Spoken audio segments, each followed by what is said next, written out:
Hi guys, I hope you're all well and welcome back to my channel and catching up with what we're getting up to. I'm really sorry about the light that you can see reflecting my glasses. It's really dark because of the storms here, so to get a bit better lighting I've had to put the ring light on, and as you can see, go googly eyed, yeah, reflects my glasses, can't do anything. If I take them off I cannot see a thing, so my apologies about that. So we're obviously travelling as a family of 5, but on 2 separate flights. We've got Nathan going out on the 3rd of August on his flight, and then there's myself, the 3 children, and the 2 dogs flying out are in October. So obviously with PCR tests, all the regulations and the hoops we've got to jump through, there's a lot going on with the logistics of getting at us. It's not too bad for Nathan because he's taking himself 1 suitcase, 1 carry-on, and then flying straight over to Victoria with WestJet. So that's been super easy for him. But when you factor in dogs and more than just the 1 case, it does get a little bit overwhelming. So what we've done is I've booked a minivan because my dad's driving us down to Heathrow. I've booked the minivan because we've got 12 cases in total, which includes 2 big cases each and then 1 carry-on, not to mention the handbag that you're allowed to take on as well, plus the 2 dogs in the crate. So we were trying to figure out the best way to get ourselves from North Lincolnshire down to Heathrow, and the most cost-effective way. So we've hired a minivan with Ready Rent a Van. We've hired it across a week. I'll explain a little bit further into the video why we've hired it across the 5-day hire, which I think was £280, something like that. Which in the grand scheme of things is a 4-hour drive. That gives us unlimited mileage as well on the van, and we don't have to worry about luggage and getting everybody in the van as well. So originally we looked at shipping the luggage down to the airport. That's just too much of a drama and I didn't want to risk losing the luggage. And we also looked at the option of having a taxi. I think the cheapest taxi I found for the size that we needed was £360. So obviously doing it this way, it's a bit cheaper. Plus the fact then we have to think that the dogs are staying at Air Pets kennels for, I think we're currently booked in for 2 nights. I'm considering doing an extra night down there, but I'll go into that. So Air Pets is situated at Terminal 5 at Heathrow. Now we're flying with Air Canada, who fly out of Terminal 2. We're also staying in the Premier Inn at Terminal 2. So we really needed a van or a car or something to be able to get between point A and point B. So we'd be dropping the dogs, we're going down on the Sunday morning, early hours, because we want to get our PCR test done around about 8-9 a.m. This is because although it says that you get your results by 10 p.m. the following day, it also says in small print, so don't miss this people, because I almost did, that it can take up to 48 hours maximum to get those results back when it's busy. So that would mean we would then get them on the day of. So we fly on a Tuesday, we're going down on a Sunday to do our PCR test early hours Sunday. We fly at 2:15 on the Tuesday, so as long as we get our tests done by around about 11 a.m, we should be okay. So this is the reason we're going down south. Now we were looking at the cost of PCR tests up here. So for per person, I think it was around, the cheapest I managed to find locally to myself was around about £125 each. Now the cost of Premier Inn is £29 a night. That's for 4 of us. And then your PCR test at Heathrow Airport, which is again is in Terminal 2, is £59 per person. So if you want to do the math, you've got £29 per person £29 per room at Premier Inn, then £59 per person for the PCR test. So it was cheaper for us to go down earlier and do our PCR tests at Heathrow Airport. This is why we've put the dogs in. Now the dogs are booked in at £26 a night at Air Pets, but they're also having their vet certificate done on the Monday, which is £80 plus VAT at Air Pets. So again, that saves me a bit of drama trying to get it done over the weekend. It's just weird how the days land for us with us flying on Tuesday. So to summarise, we have got a minibus and taking us down from North Lincolnshire down to Heathrow 2 nights before we're due to fly. My dad's driving the minibus down, so obviously he'll drive it back for me.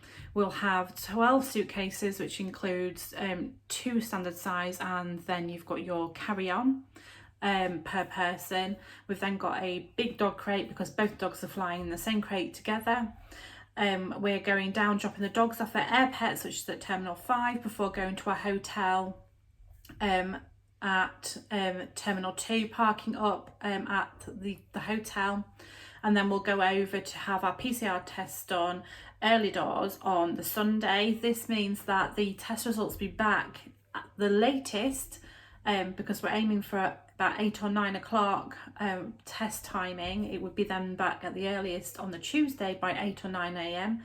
We fly at 2:15. Obviously with the dogs, we're looking at checking in around about 3.5 hours. Well, the dogs are checking in 3.5 hours before we're due to fly. Long haul, I prefer to check in around about 3 hours prior. That's usually when they open up, just so we can get in and chill out. We don't have to worry about rushing everywhere, especially travelling as the only adult with 3 kids in tow. It just makes my life a lot easier to do it that way. We've got the hotel booked for the 2 nights.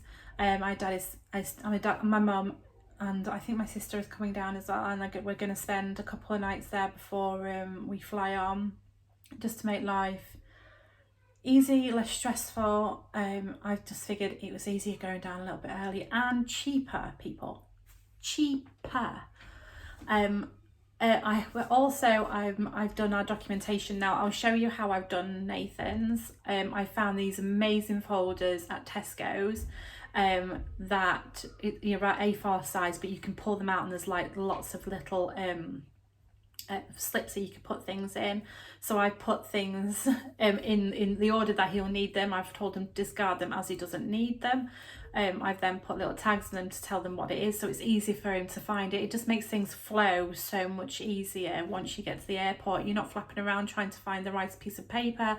It's all there for you. So I will pop a picture of that up round about here now. Ding! Isn't it amazing? Organisation is key. I'll see if I can find a link for that one. I'm not too sure, but yeah, going to Tesco's, they're about £3 a folder. I got Nathan one in green and ourselves one in pink. My 14-year-old son was super happy with that colour choice. Such is life. If you have any questions for me, please pop them in the comments or follow me over on Insta. There is real time. I promise that the content's going to be a little bit more interesting. Nathan is going to go through the whole airport experience for me, and although he won't vlog it, he will send me some updates so then I can do it for him. He's flying from WestJet out of Gatwick. We're obviously flying through Air Canada via Heathrow, so it's going to be slightly different. He flies indirect via Calgary straight on to Victoria. Unfortunately, we can't fly to Victoria. We have to fly into Vancouver airport. So there is a little bit of logistical side of things because we get in quite late. I think it's by the time we get through everything, when we hit Vancouver, it will probably be about 11 o'clock at night.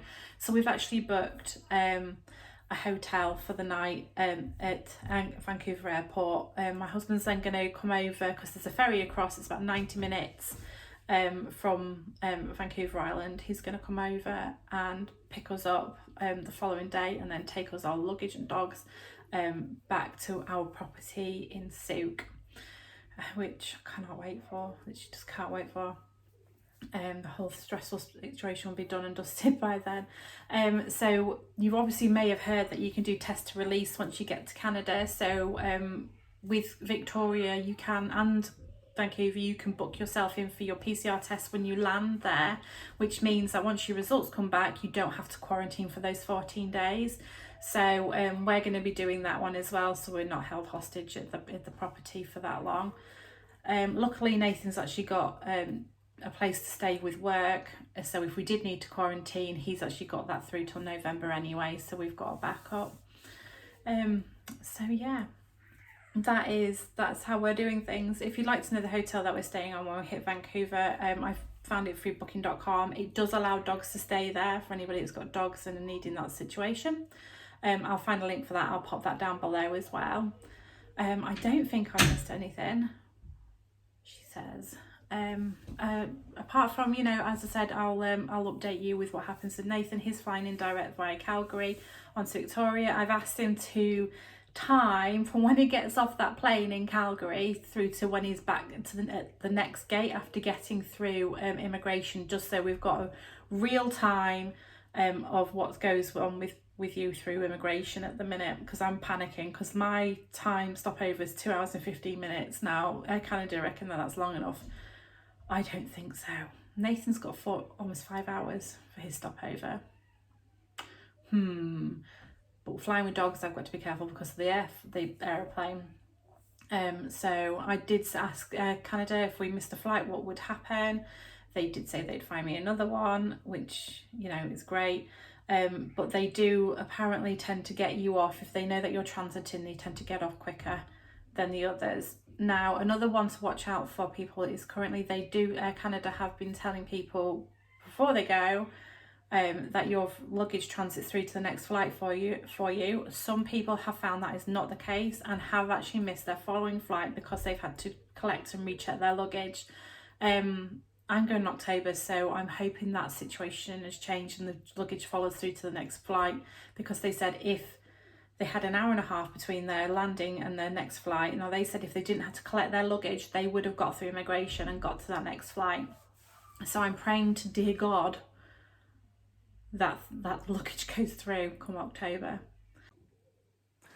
So don't forget to subscribe, like, and ring that bell. So if you wanted to see any more videos or updates from me, as I said, the content will be getting more interesting because Nathan flies over next week and he has promised that he will video bits and pieces and let me know some updates from Vancouver Island, which then I can then feed through to you guys. And then come October, I can give you first-hand, you know, information. And then from that point, it will be our PR journey. I have started and we have put things in place to help with this already, but I won't be vlogging that until probably early next year. But for me, for now, bye bye.